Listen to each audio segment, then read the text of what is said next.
Hey everyone, welcome to another walkthrough video of Excel Wonders.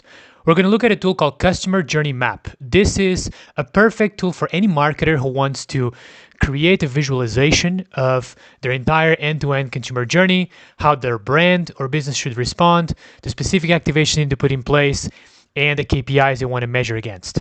So when you open the file, you should see this map, which obviously looks blank, but I will walk you through the different sections. It's a grid. It has different columns and rows. So let's start with the columns. The columns represent different stages of the consumer journey. And I have here 6. You have a maximum of 6, but you can change the labels or even check them in or out, whether you want to see them displayed or not, in settings. So in settings, you can control which ones are displayed and how they're called. So for example, let's turn off all of them except for awareness. If you go back to the journey map, it will hide all of them. Let's go back in and put them all again. Again, you can change the labels too. And here it is. Now, if we focus now on the rows are split across multiple sections. So for example, there's a first section called consumer analysis, which is intended to outline what the consumers are thinking, feeling, and what barriers they have. Then you also have brand response that is split in between brand opportunities, messaging strategy, and internal constraints. You have the commercial activation, which is the specific tactics you want to put in place. And you have paid media, owned media, and earned media. Within each one of those, you have the specific tactics and the spend you want to put against. And then finally, you have KPIs. Each section has its own list of KPIs. You have a maximum of 10, but you don't have to have the 10. Now, let's see what you can do here. So you can, for example, in settings, you can change how each one of these first two labels are called. So I have here, for example, consumer analysis or brand response. But if you change them, these two will change as well. And you go back, you also can change how you want to call the consumer. It can be consumer, customer, or any other thing. If you select other, you have to call what you want it to be called in a singular mode or plural. But let's select consumer. And then you have the different fields inside of consumer understanding or consumer analysis, how you want them to be called, and what is the description.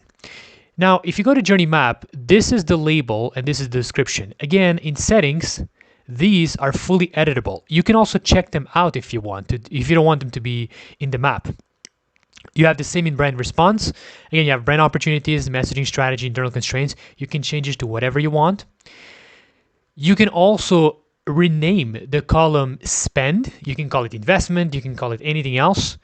You can select the number of rows that each one of these items in paid media, owned media, and earned media will have. So for example, there's 5 rows. You can put a maximum of 20. You have commercial activation, which you can actually show the totals or hide. So for example, if I click here, hide totals, and I go back to the journey map and I scroll down, there's no totals here. But if I go back and I select them again, show totals, in journey map, they're back on, which totals essentially sums the spend across all the tactics.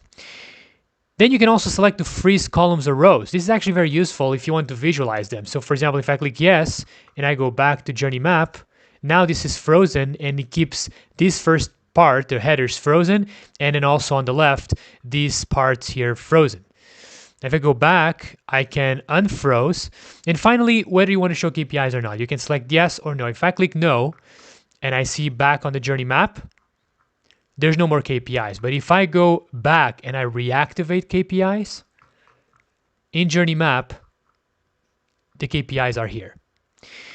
The last thing I want to show you is you can actually export. So if you are done populating, you can populate these, right? So I'm just putting, for example, here, I'm putting, for example, here, different things.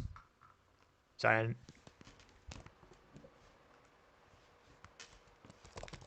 I want to show you something cool. So if you start adding things and they start going above the height of the row, these will be automatically extended. You'll see.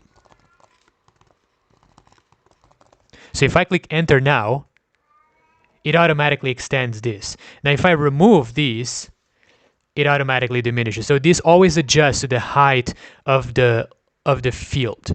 Finally, you can export. If you click on export, it opens this window and you can select the file name, the file format, and then where you want the file to be saved. When you click export, it will basically save that file on that location with that format. And that's it. I hope you enjoyed this template.